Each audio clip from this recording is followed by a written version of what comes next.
मिथ्यावादी और स्वार्थी महाराज सुग्रीव, श्री राम प्रभु के पराक्रम के प्रताप से आपके सारे मनोरथ सिद्ध हो गए।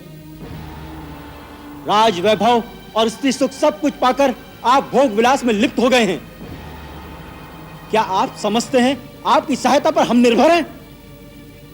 न भूलिए वानर राज कि जो अमोघ बाण पृथ्वी के सबसे महाबली पराक्रमी बाली को सुरपुर भेज सकता था, वो बाण श्री रामचंद्र के तुनीर में अब भी है। और जिस मार्ग से बाली परलोक गया है, वो मार्ग आज भी बंद नहीं हुआ।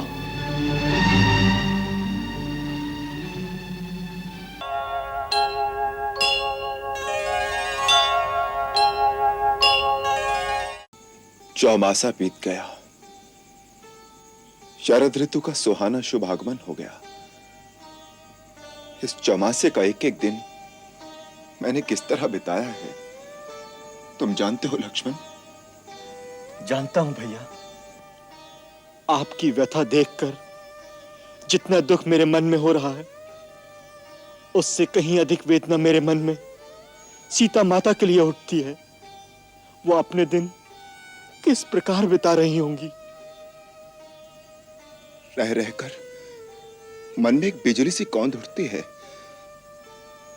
पता नहीं सीता इस संसार में है या नहीं। नहीं भैया, ऐसे अमंगलकारी कल्पना कदापि उचित नहीं। उसका कोमल तन ऐसी कठोर यातना कैसे सहन कर सकेगा। अपने को सर्वसमर्थ, सर्वशक्तिमान, सबका कल्याण चाहने वाला ये राम अपने आप के लिए कैसा असमर्थ बना बैठा है।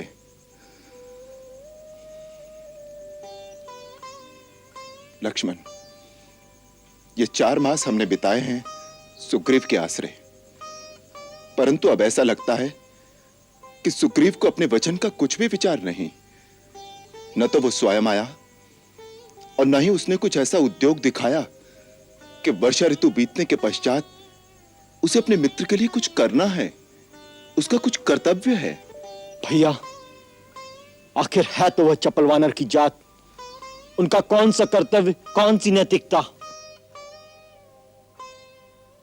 दुख तो इस बात का है कि हनुमान को भी मेरी चिंता नहीं। वैसे हनुमान विद्वान ज्ञानवान है, पर है तो सुग्रीव का ही साथी। यदि वो कुछ करना भी चाहेगा तो क्या करेगा? भैया, असली अपराधी तो वो कृतघ्न, मिथ्याचारी, स्वार्थी सुग्रीव है। हाँ लक्ष्मण, अपना मनोरथ पूरा करवाकर वो मेरी अवज्ञा कर रहा है। राज वैभव के विलास में डूबकर उसे अपनी प्रतिज्ञा का भी विचार नहीं रहा। इसलिए हे लक्ष्मण, तुम एक बार किष्किंधापुरी जाओ, उसे सावधान करो।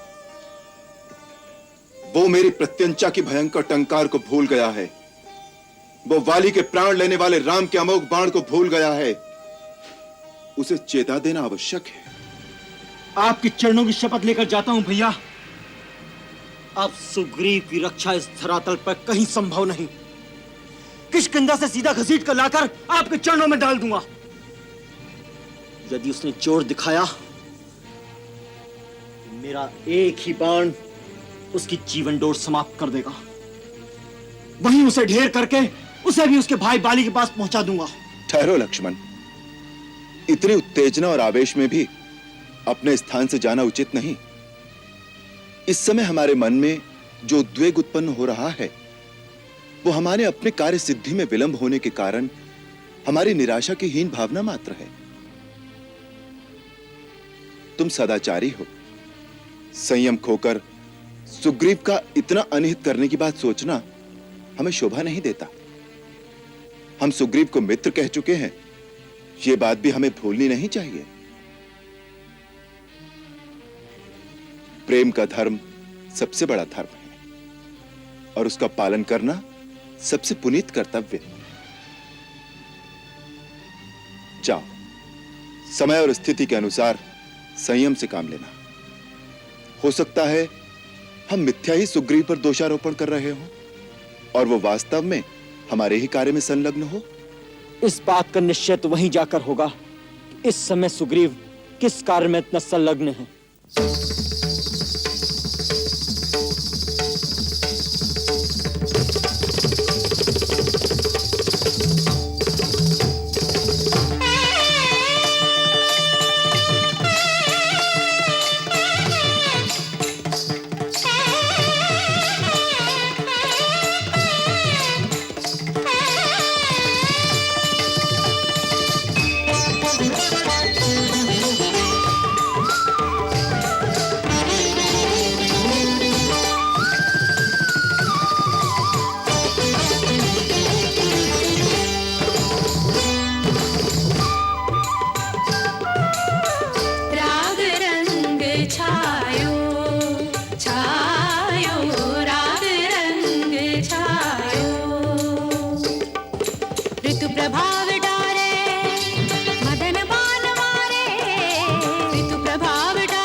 दुहाई है हनुमान जी, दुहाई है।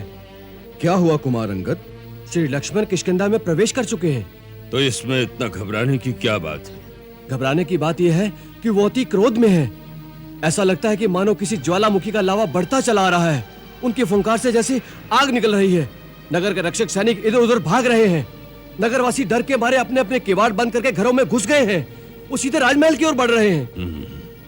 जो आशंका थी वो संकट सामने आ ही गया।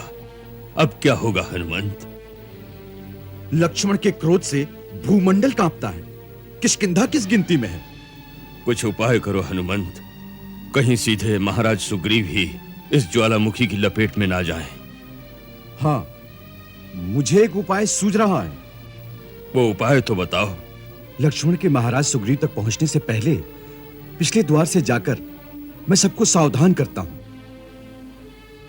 विस्फोट हो उससे पहले महारानी तारा को लक्ष्मण जी के सम्मुख समझाने बुझाने शांत करने के लिए भेज देता हूं, क्योंकि लक्ष्मण जी नारी पर क्रोध नहीं करेंगे। बस इसी शिष्टाचार में कोप अग्नि का प्रज्वलित ज्वालामुखी धीरे धीरे शांत हो जाएगा। अति सुंदर हनुमंत, सचमुच तुम बुद्धिमानों में सर्वश्रेष्ठ हो। अब देर न करो, जाओ। अंगद, तुम जाकर राजकुमार लक्ष्मण को थोड़ी देर के लिए शिष्टाचार की बातों में रोको।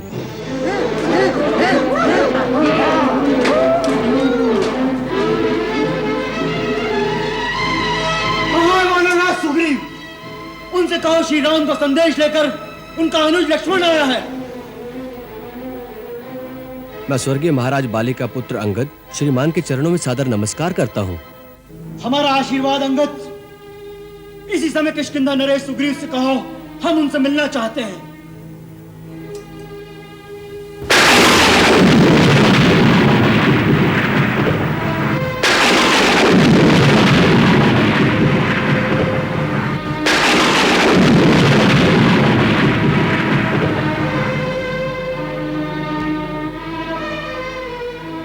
आज्ञा का पालन होगा आर्य श्रेष्ठ।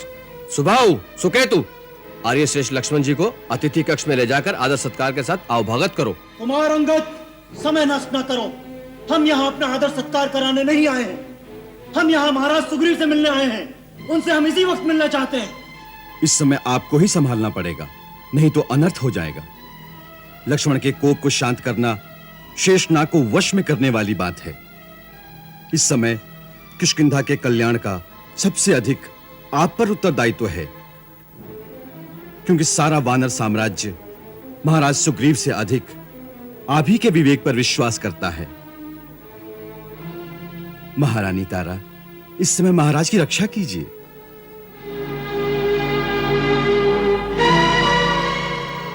महाराज की जय हो। क्या बात है? राजकुमार लक्ष्मण राजमहल में पधारे हैं। सुना है वो बहुत क्रोधित है। सब सैनिक इधर उधर भाग रहे हैं। वो आपसे मिलना चाहते हैं। मुझसे मिलना चाहते हैं? बड़े क्रोध में हैं?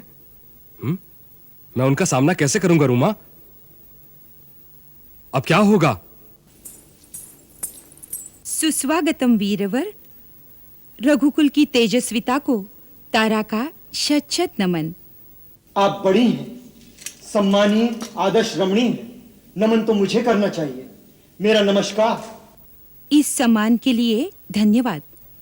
आप बाहर क्यों खड़े हैं? आइए, पधारिए, राजभवन में चलिए।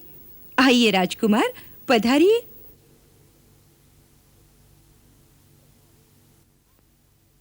आइए, पधारिए। आपके आगमन से किष्किंधा नगरी का राजमहल ही नहीं, सारी धरती पावन हो गई है। विराजमान होइए। हम अपने पूज्यवर भैया श्री रामचंद्र जी के दूत बनकर आए हैं। हम महाराज सुग्रीव से इसी समय मिलना चाहते हैं। अवश्य, परंतु पद की थकान उतारिए, शांत चित्त हो जाइए। हनुमान, सुग्रीव सभी आपकी सेवा में उपस्थित हो जाएंगे। कजरी जी। महारानी जी, चरणों में अर्घ्य देने के लिए जल लाओ। नहीं महादेवी, इस आडंबर की कोई आवश्यकता नहीं। जिस विनम्र चतुराई से आप हमें बहलाने का प्रयास कर रही हैं, हम उसकी सराहना करते हैं। परंतु हम महाराज सुग्रीव से मिलने में एक पल की भी देरी करेंगे तो अपने पूज्यपाद भैया श्री रामचंद्र की आज्ञा का उल्लंघन करने के अपराधी होंगे। राजकुमार, आप बड़े आवेश में हैं, परंतु आपके इस क्रोध का कारण क्या है? किसमें इतना साहस है जो आपकी या श्री राम की अवज्ञा करके अपने विनाश का आवाहन करे?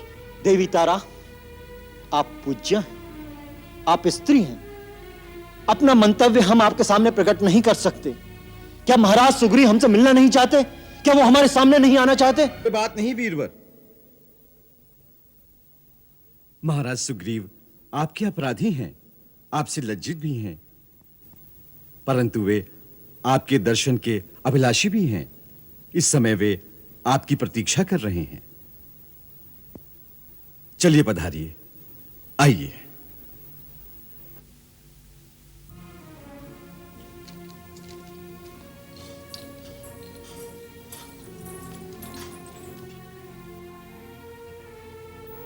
सूर्यपुत्र सुग्रीव का राजकुमार लक्ष्मण को नमस्कार। महाराज सुग्रीव को दशरथ नंदन श्री राम के दूत लक्ष्मण का अभिवादन। राजकुमार, आसन ग्रहण कीजिए।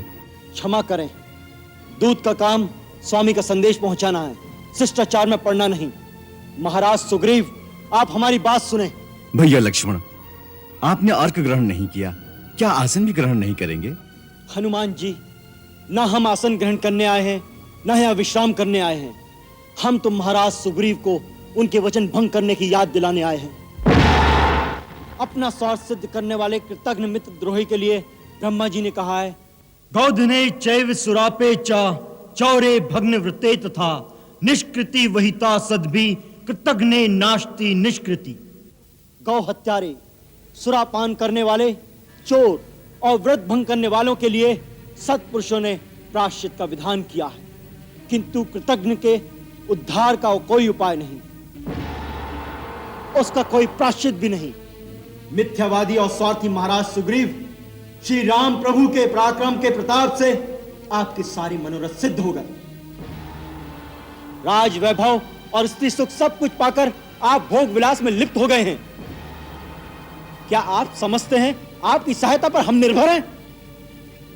न भूलिए वानर राज कि जो अमोघ बाण पृथ्वी के सबसे महाबली पराक्रमी बाली को सुरपुर भेज सकता था, वो बाण श्री रामचंद्र के तुनीर में अब भी है, और जिस मार्ग से बाली परलोक गया है वो मार्ग आज भी बंद नहीं हुआ।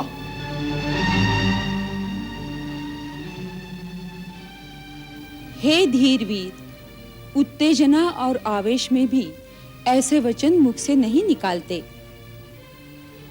कुमार लक्ष्मण, एक मित्र और एक राजा के लिए ऐसा अनुचित कठोर वचन उचित नहीं। विशेषतः आप जैसे उदार विचार वाले मनस्वी और बुद्धिमान दूत के मुख से। और वानर राज सुग्रीव ने जो किया वो उचित है क्या? नहीं, उचित नहीं है, सर्वथा अनुचित है तात, इसमें संदेह नहीं।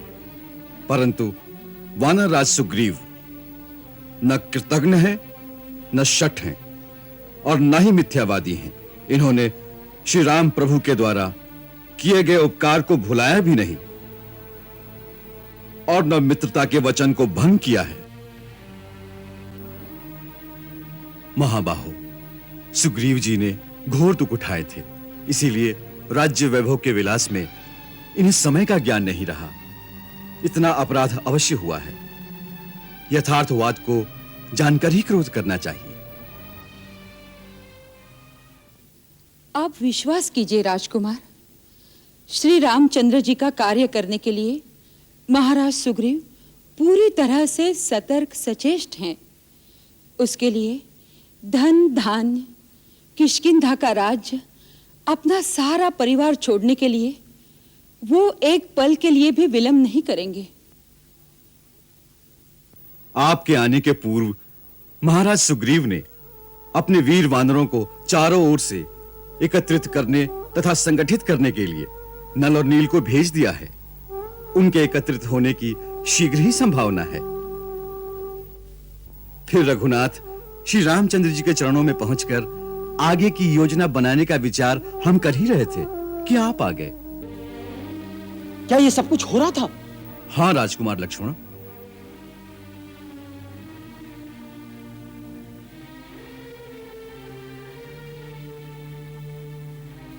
मेरे उग्र स्वभाव के कारण क्रोधवश जो मैं अनुचित वचन कह गया हूं, उसके लिए मुझे क्षमा करें वानर राज। वानर कुल रघुकुल का सदैव ऋणी है। आपको सब कुछ कहने का अधिकार है राजकुमार लक्ष्मण। यदि लक्ष्मण भैया की भांति श्री राम प्रभु भी ऐसा ही समझते हैं कि हम अपने कर्तव्य को भूल गए हैं, तो अच्छा नहीं होगा। इसलिए महाराज, आपको श्री राम के पास जाकर स्वयं आश्वासन देना होगा। महाराज, हनुमान जी का ये कथन समयोचित है। आप इसी समय श्री राम जी के पास चले जाइए। हम अवश्य ही श्री राम की सेवा में जाएंगे। सियावर रामचंद्र की जय। सुग्रीव को जब श्री राम ने बाली से उसका राजपाट दिलवाया तो वह राजमहल की सुख सुविधाओं में डूब गया। समय बीतता गया पर सीता माता की खोज का वचन वह भुला बैठा। उधर श्री राम और लक्ष्मण मुनि प्रतीक्षा में थे और उनके हृदय में सुग्रीव के प्रति क्रोध बढ़ता गया। अंततः श्री राम ने लक्ष्मण मुनि को किष्किंधा भेजा। लक्ष्मण गरजते हुए नगर पहुंचे। उनके क्रोध से त्रस्त वानर इधर उधर भागने लगे। हनुमान जी महाराज ने स्थिति संभाली और रानी तारा को आगे किया। तारा ने विनम्रता और मधुर वाणी से लक्ष्मण मुनि का क्रोध शांत किया और सुग्रीव के पास ले गई। लक्ष्मण मुनि ने तीव्र शब्दों में कहा, श्री राम ने आपके विपत्ति के समय साथ दिया, परंतु जब श्री राम को आपकी आवश्यकता थी तब आपने उनका साथ छोड़ दिया। हनुमान जी महाराज और तारा ने निवेदन किया, राजा से भूल हुई है, उन्हें आप क्षमा करें। हनुमान जी महाराज ने लक्ष्मण को स्थिति बताई जिससे उनका क्रोध शांत हुआ। अंत में हनुमान जी महाराज ने सुग्रीव को समझाया कि वह स्वयं श्री राम के पास जाकर क्षमा मांगे। यह प्रसंग हमें सिखाता है कि कृतज्ञता केवल वाणी से नहीं, कर्म से निभाई जाती है। सियावर रामचंद्र की जय।